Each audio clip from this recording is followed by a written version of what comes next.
करें। जैसे वो कायो की जो कहानी बताया सर ने, उसका एक हाथ नहीं था और एक ही ट्रिक पे फोकस किया हो। तो ये फोकस की कितनी ताकत है कि जो 100 ट्रिक जानता है या 10 ट्रिक जानता है उसको भी एक ही ट्रिक से हराया हो। उसका कारण क्या था? एक ही चीज़ पे फोकस किया हो, ठीक है ना। अगर बाकी जो लोग थे प्लेयर, वो क्या किए थे? अलग अलग चीज़ पे फोकस किए थे और वो जो है अकेले एक ही चीज़ पे फोकस किया था। तो फोकस का इतना पावर होता है। तो आप लोग भी जो पढ़ाई करते हो, तो अगर फोकस होकर पढ़ोगे तो हो सकता है जिस क्वेश्चन को पढ़ रहे हो आप एग्जाम में नेक्स्ट डे वही क्वेश्चन आ जाए। फोकस का इतना महत्व रहता है, ठीक है। होता भी है ना कई बार ऐसा कि अपन जो पढ़े रहते वही वही वही आ जाता है, ऐसा भी होता है कई बार, ठीक है। तो ये वाला तो अपना हो गया था, समझ में आ गया था नहीं वाला, कि आपको ना पढ़ने की आदत से पढ़ने की आदत डालना है। उसका एक वजह होना चाहिए, कारण होना चाहिए। दो रास्ते होते हैं, दर्द का, मज़ा का। आप लोग को मज़ा की तरफ नहीं जाना है, दर्द थोड़ा सा बर्दाश्त करना है। और मोटिवेशन बहुत होता है लेकिन इंस्पिरेशन अंदर से होना चाहिए, ठीक है। अब है डिस्ट्रैक्शन। जो पिछली बार जो आप लोग बताए थे, अलग अलग सबका अलग अलग कारण था, उसको क्या बोलते हैं? डिस्ट्रैक्शन, मतलब विचलित करने वाली चीज़ें जिससे आप विचलित हो जाते हो जल्दी। तो सभी का अलग अलग कारण था, ठीक है ना। तो विचलित जो होते हैं वो ना दो प्रकार का होता है। एक एक्सटर्नल, जो आप लोग जो बताया था वो एक्सटर्नल था, यानी बाह्य रूप से बाधा। आप पढ़ाई कर रहे हो, मैं आपके घर आ गया, आप कॉपी किताब बंद किए, मेरे पास बैठ गए, एक्सटर्नल हो गया। मैं एक्सटर्नल हो गया। लाइट गोल हो गया, एक्सटर्नल बाधा हो गई, ठीक है ना। और क्या क्या था? मोबाइल, टीवी, ये सब एक्सटर्नल है। मोबाइल, फ्रेंडशिप, फैमिली, सोसाइटी, अतिथि, है ना, शोर शराबा, अत्यधिक सोना और टेलीविज़न, ये सब अलग अलग लोग बताए थे ना आप लोग। तो ये क्या था? एक्सटर्नल डिस्ट्रैक्शन था, जो बाह्य रूप से बाधित करता है। हम इसको बहुत जल्दी से इस पे काबू पा सकते हैं, अगर आप चाहो तो बहुत जल्दी काबू पा सकते हो, वो आपके ऊपर रहता है, ठीक है। लेकिन एक और होता है इंटरनल डिस्ट्रैक्शन। इंटरनल डिस्ट्रैक्शन पे काबू पाना मुश्किल होता है, और यही इंटरनल डिस्ट्रैक्शन हम लोग को पीछे की तरफ धकेलता है, नीचे की तरफ खींचता है। सबसे पहला है चिड़चिड़ापन। होता है ना आप लोग के अंदर चिड़चिड़ापन। मम्मी बोली पढ़ाई करो, चिड़चिड़ा गए, अभी तो स्कूल से आया हूँ, अभी तो ये किया हूँ, अभी तो कर रही हूँ, पढ़ रही हूँ। चिड़चिड़ापन होता है कि नहीं बच्चों के अंदर? चिड़चिड़ापन पे काबू पाना है। जब भी आपको लगे कि मेरे अंदर चिड़चिड़ापन आने वाला है, रुक जाओ, थोड़ी देर के लिए शांत हो जाओ, ठीक है ना। मन में जो भी गायत्री मंत्र बोलने लग जाओ। अगर लगता है कि मेरे को गुस्सा आ रहा है, चिड़चिड़ापन आ रहा है, शांत होके ध्यान को चेंज कर लो, अपना ध्यान भटका लो, इधर उधर अच्छी चीज़ों पे लगा लो, ठीक है। तो ज़्यादा बेटर है कि आप मन में गायत्री मंत्र बोल लो, अंदर ही अंदर एक मंत्र बोल लो, ठीक है। जो भी मंत्र आप जिसको मानते हो उसको भी बोल सकते हो, ठीक है। तो चिड़चिड़ापन, जो चिड़चिड़ा रहेगा व्यक्ति, वो कभी कंसंट्रेट नहीं कर सकता, क्योंकि उसके अंदर जो हार्मोन्स निकल रहे होते हैं वो पूरे डिस्ट्रक्शन वाले हार्मोन्स निकल रहे होते हैं, ठीक है ना। दूसरा है क्रोध। गुस्सा हो जाते हो छोटी छोटी बात पे, छोटे से कुछ भी बोला गुस्सा, एकदम गुस्से में पढ़ने बैठ जाते हो। आपको लगता है कि गुस्से में आप कुछ काम कर सकते हो, अच्छे से फोकस कर सकते हो? नहीं कर सकते, कोई भी नहीं कर सकता। सिर्फ पढ़ाई की बात नहीं है, आप गुस्से से खाना नहीं बना सकते, गुस्से से गाड़ी नहीं चला सकते, गुस्से से मैं अपने क्लिनिक में बैठ नहीं सकता। क्या होगा उससे? मेरा कंसंट्रेशन अधूरा रहेगा, मैं ठीक से मरीज नहीं देख पाऊंगा, गाड़ी अपन अच्छे से नहीं चला पाएंगे, तो रोड में एक्सीडेंट होने का डर रहेगा।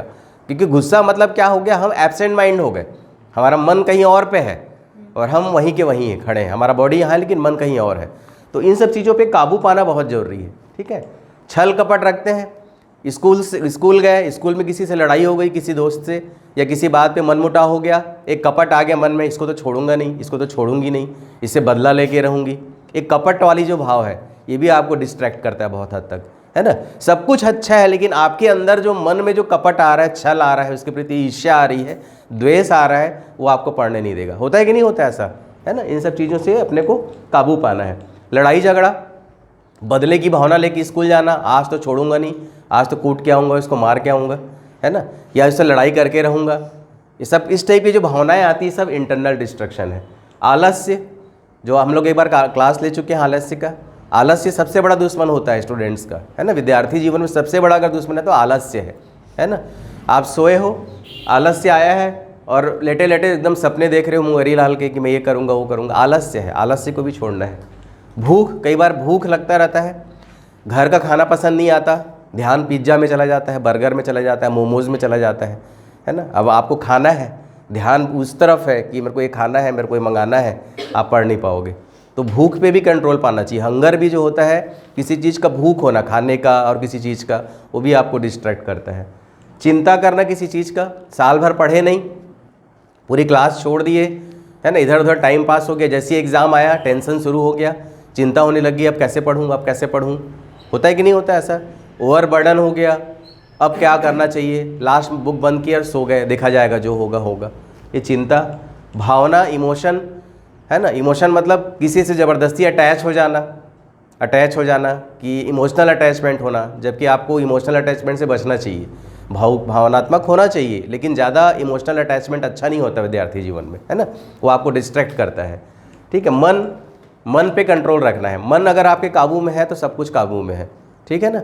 जैसे घोड़े वाली कहानी बताया था सर ने ना, अगर घोड़े के ऊपर राइडर बैठा है तो घोड़ा जो है जीत जाता है, अगर राइडर हट जाए तो वो घास चरने लग जाता है इधर उधर। तो वैसे ही हमारा मन है, उस पर काबू रखना है, लगाम लगा के रखना है, ठीक है ना। दिन में सपने, इसको डे ड्रीमिंग बोलते हैं। ये डे ड्रीमिंग स्टूडेंट से बहुत होता है। डे ड्रीमिंग देखना, गूगल में सर्च करना। डे ड्रीमिंग मतलब बैठे बैठे सपने देखते रहना, मैं ये करूँगा, मैं वो करूँगा, मैं ऐसा करूँगा, लेकिन उसके लिए कदम नहीं उठाना, उसके लिए एक स्टेप आगे नहीं लेना। जैसे खाली गिलास है, उसमें अगर पानी भरना है तो पहला तो एक बूंद ही गिरेगा ना, उसमें एकदम से पूरा गिलास में पानी नहीं भर सकता, पहले एक बूंद ही गिरेगा। जैसे बारिश में खाली गिलास रख दो, पहले एक बूंद, फिर 2 बूंद, 3 बूंद, धीरे धीरे गिलास भरेगा। आप लोग का भी ऐसा ही है, पहले एक स्टेप, फिर 2 स्टेप, फिर 3 स्टेप, धीरे धीरे धीरे ही आगे बढ़ते हैं, है ना। इसके पहले वाला भी जो रसरी वाली कहानी थी, अगर किसी कुएं के पत्थर में अगर रस्सी को खींच दें एक ही बार तो क्या निशान पड़ जाएगा क्या? जब बार बार वो चलने लगेगा तो उसमें निशान पड़ेगा। तो डे ड्रीमिंग भी घातक होता है स्टूडेंट्स के लिए। डे ड्रीमिंग ज़्यादा अच्छा नहीं माना जाता स्टूडेंट्स के लिए, है ना। उसमें क्या होता है, आप एक जगह बैठे रहोगे, आपका ध्यान कहीं और रहेगा और आप उसमें एकदम आनंद में रहोगे। यानी आपको कुछ करना है तो आप घूमने भी चले जाओगे, सो के उठ भी जाओगे, लेकिन आपको लगेगा कि हाँ बहुत मज़ा आया, आज अच्छा हो गया, लेकिन आपका जो कीमती टाइम है वो पूरा ख़राब हो जाता है ना। तो अब इसको अपन एक एक करके लेते हैं। एक एक करके कैसे लेंगे? एक्सटर्नल डिस्ट्रैक्शन को पहले लेते हैं। एक्सटर्नल डिस्ट्रैक्शन में क्या क्या है? फ्रेंडशिप। फ्रेंडशिप बहुत अच्छी चीज़ है। अगर सब फ्रेंड्स पॉजिटिव हैं, सब फ्रेंड फोकस्ड हैं तो बहुत अच्छी चीज़ है, क्योंकि सब के सब बच्चे सेलेक्ट हो जाते हैं। मैं ऐसे बहुत सारे बच्चों को जानता हूँ जो एक साथ MBBS में सेलेक्ट हुए, एक साथ IIT में सेलेक्ट हुए। 4-5 दोस्त हैं, चारों के चारों सेलेक्ट हुए। 4-5 दोस्त हैं, चारों के चारों आज डॉक्टर हैं।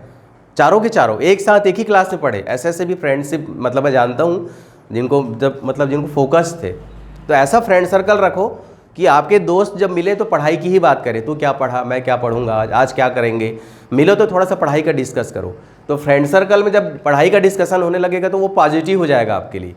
आपका दोस्त से मिलना भी एक सीख लेके आएगा, कुछ सीखोगे उससे, ठीक है ना। फैमिली भी डिस्ट्रैक्शन करता है। फैमिली कैसे डिस्ट्रैक्शन करता है? हो सकता है आप पढ़ रहे हो, वहाँ पे कुछ दूसरे बच्चे खेल रहे हैं, कोई टीवी देख रहा है, कोई खाना खा रहा है, कोई साउंड कर रहा है, कोई म्यूजिक सुन रहा है, अलग अलग तरह की चीज़ें होने लगती है ना। तो फैमिली डिस्ट्रैक्शन से बचने का तरीका मैंने बताया था पिछली बार। अगले रूम में चले जाओ या अपनी बातें घर वाले से शेयर करो कि मुझे पढ़ना है इस टाइम पे, ऐसा मत किया करो। हर घर वाले आपका सपोर्ट करते हैं, ऐसा कोई घर वाला नहीं जो आपका सपोर्ट नहीं कर, सब लोग सपोर्ट करते हैं, ठीक है ना। उसके बाद क्या था? अतिथि के आने पे क्या बताया था मैंने? अतिथि आते हैं तो भी आपको दूसरे रूम में चले जाना, अतिथि से भी हम डिस्ट्रैक्ट होते हैं, ठीक है ना। शोर शराबा, आपके घर के आसपास का शोर शराबा, बहुत सारा शोर शराबा होता है, गाड़ी का, प्लांट का, कुछ कार्यक्रम हो रहा है आपके घर के आसपास, उसका साउंड सिस्टम का, है ना। ये शोर शराबा से भी बच्चे बहुत डिस्ट्रैक्ट होते हैं। उसके बाद सोना, ये तो सबसे आप लोग के लिए एकदम मतलब स्वर्ग जैसा हो जाता है। सोना आए, फेंके, ओढ़ के सो गए, तो ये सोने को भी त्यागना है। जितना जल्दी सोना त्यागोगे उतना ज़्यादा अच्छा है, ठीक है। टेलीविज़न, ये भी एक कारण है बाहर डिस्ट्रैक्शन का। और मोबाइल, है ना, मोबाइल भी आपका एक बहुत बड़ा रीज़न है, जो सबसे ज़्यादा खतरनाक इसमें आपके हाथ में जो चीज़ है वो मोबाइल है। तो ये सारी क्या थी? एक्सटर्नल डिस्ट्रैक्शन, बाह्य रूप से आपको डिस्टर्ब करने वाली थी, ठीक है। अब इंटरनल डिस्ट्रैक्शन क्या क्या है? लड़ाई झगड़ा। घरों में आप तो अच्छे हो, लेकिन आपके माता पिता लड़ाई कर रहे हैं, आपके माता पिता किसी और से लड़ाई कर रहे हैं, आपके माता पिता किसी पड़ोसी से लड़ रहे हैं, आपके माता पिता फ़ोन से किसी और को गाली गलौज कर रहे हैं, ऐसा होता है कि नहीं, किसी और से लड़ रहे हैं, तो भी आप डिस्ट्रैक्ट होते हो। तो उसके लिए भी आपको घर में अपनी बातें रखना है और अपनी बातों को पॉजिटिवली रखना है। चिड़चिड़ा के, लड़ाई झगड़ा करके नहीं, पॉजिटिवली कि मैं पढ़ रहा हूँ, आप शांति से बात करो, ऐसी बातें नहीं करो, है ना, शांतिपूर्वक बोलो। हम अपने से बड़ों को भी उसको रोक सकते हैं, लेकिन वो मर्यादा में, एक शिष्टाचार जो बताया गया था, मर्यादित तरीके से बोलोगे तो कोई बुरा नहीं मानता, सब समझते हैं आपकी बात को, ठीक है ना। तो लड़ाई झगड़ा। दूसरा क्या है? आलस्य। आप मस्त सोफ़ा में पैर फैला के सो गए, खाने की चीज़ें पेट पे रख ली और रिमोट देख के चैनल चेंज कर करके आप टाइम पास कर रहे हो। आलस्य को जितनी जल्दी त्यागोगे उतना अच्छा रहता है। ये इंटरनल डिस्ट्रक्शन है आलस्य जो है, आपको पता नहीं चलेगा, आपको लग रहा है मैं तो टीवी देख रहा हूँ, लेकिन टीवी के साथ साथ आपके दिमाग के जो सेल्स है वो डैमेज हो रहे हैं। हमारे जब हम पढ़ते हैं तो हमारे सेल में हमारे बॉडी में नए नए सेल्स बनते हैं।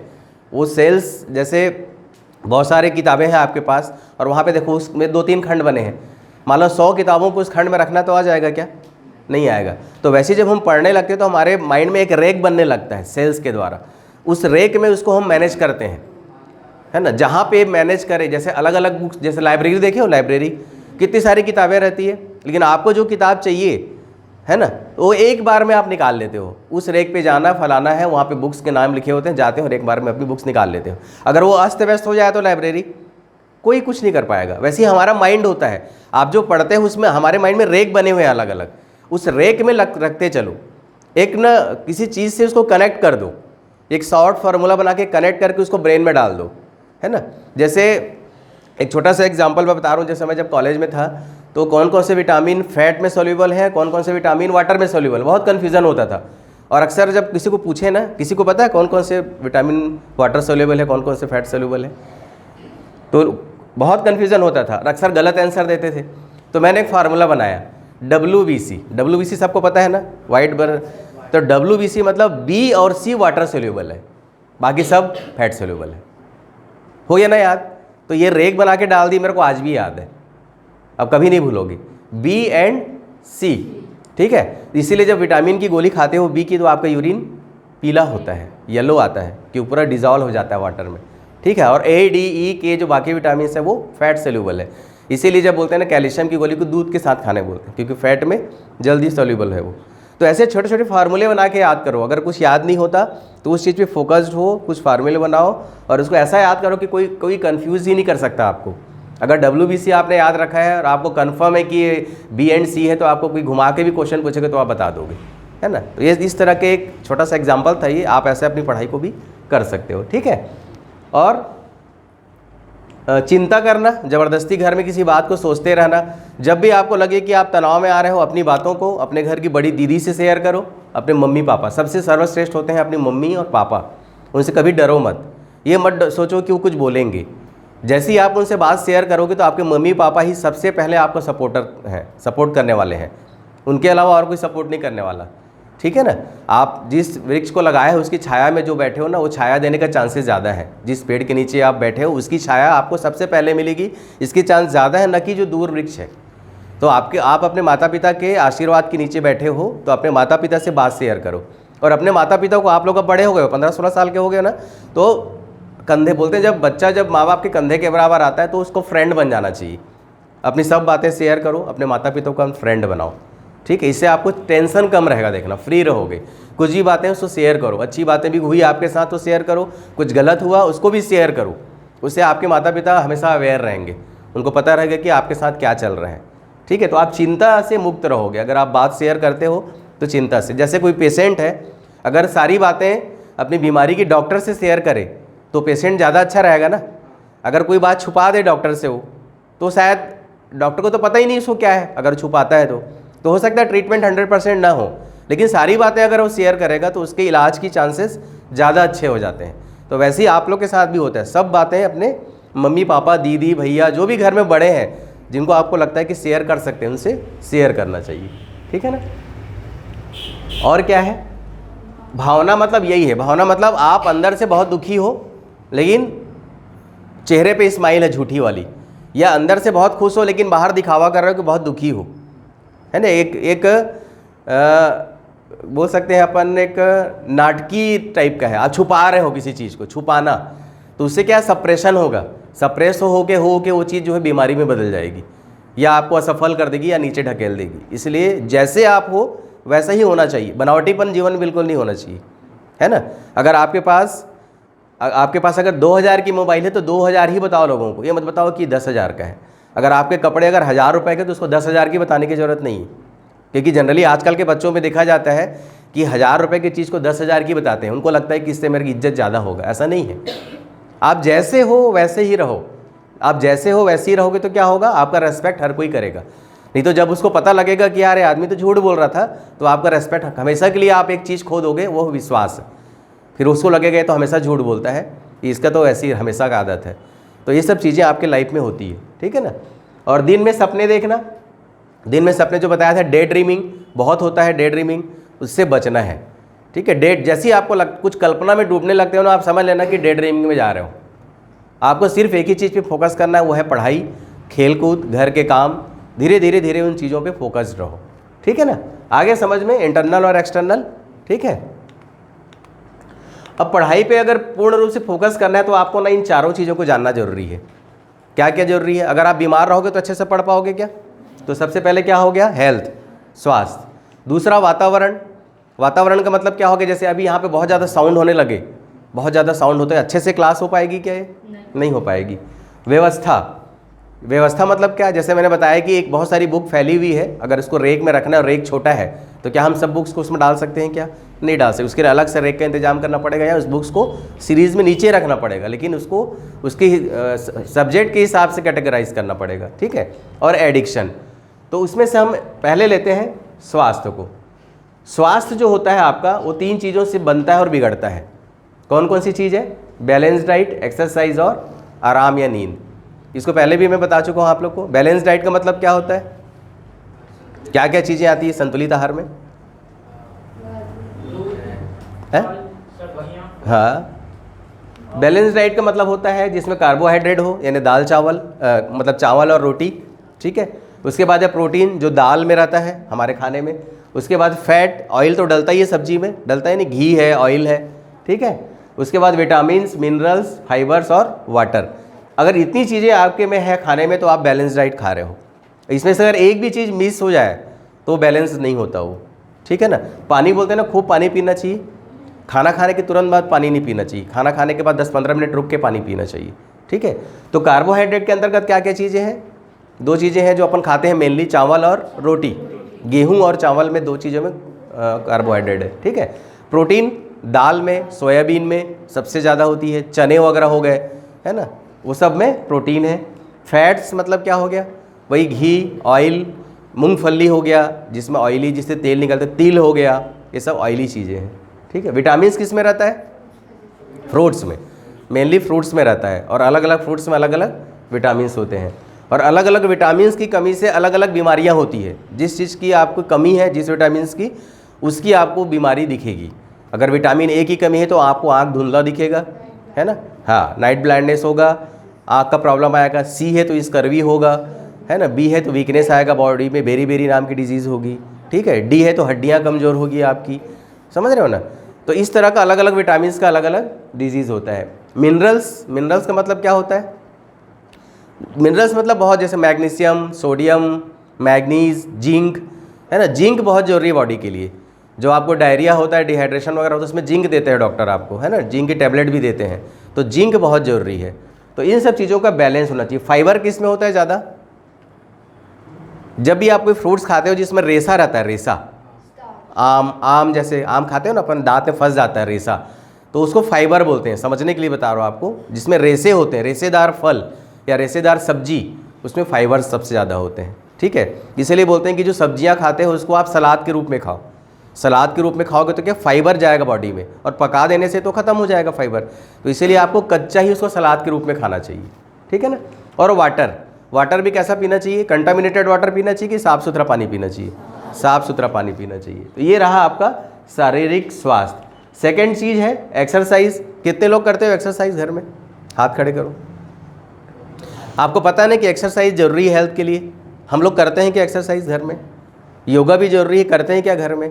नहीं करते। तो हम फोकस कैसे होंगे, पहुँचेंगे कैसे? जो एक स्पोर्ट्समैन होता है जो दिन रात प्रैक्टिस करता है, देखना सबसे पहले ग्राउंड में जाके एक्सरसाइज करता है, पहले बॉडी को हीट करता है, उसके बाद वो गेम्स के लिए उतरता है, ठीक है ना। तो एक्सरसाइज या योगा भी बहुत ज़रूरी है ना। और नहीं तो 5 मिनट 10 मिनट आप घर के अंदर ही टहलो या छत में टहल लो, हाथ पैर ऊपर नीचे कर लो, ठीक है।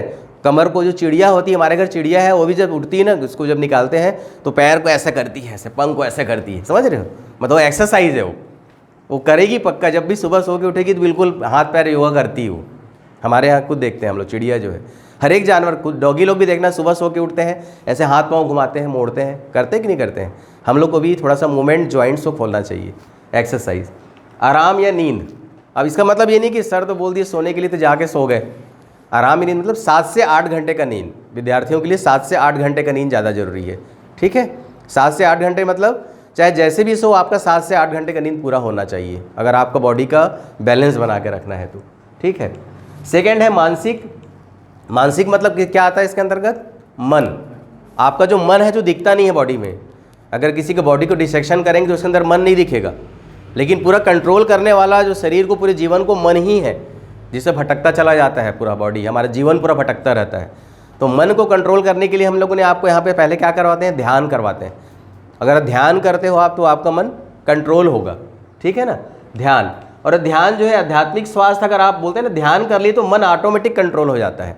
तो मानसिक स्वास्थ्य बहुत छोटी सी चीज़ है इसके आगे। अगर आप आध्यात्मिक हो, ध्यान करते हो, तो मानसिक स्वास्थ्य का कभी आपका बुरा प्रभाव नहीं पड़ेगा, हमेशा स्वस्थ रहोगे आप। ठीक है ना, इसीलिए WHO ने भी आध्यात्मिक स्वास्थ्य को जोड़ा है। ठीक है ना, फिजिकली, मेंटली, सोशली, मैंने सोशली नहीं लिखा है, और स्पिरिचुअली, 4 चीज़ों से आप हेल्दी होते हो। इसमें से एक भी चीज़ अगर एब्सेंट हो जाए तो आप बीमार हो, आप अनहेल्दी लगेगा, आपको खुद को फील होगा कि मैं अनहेल्दी हूँ, है ना।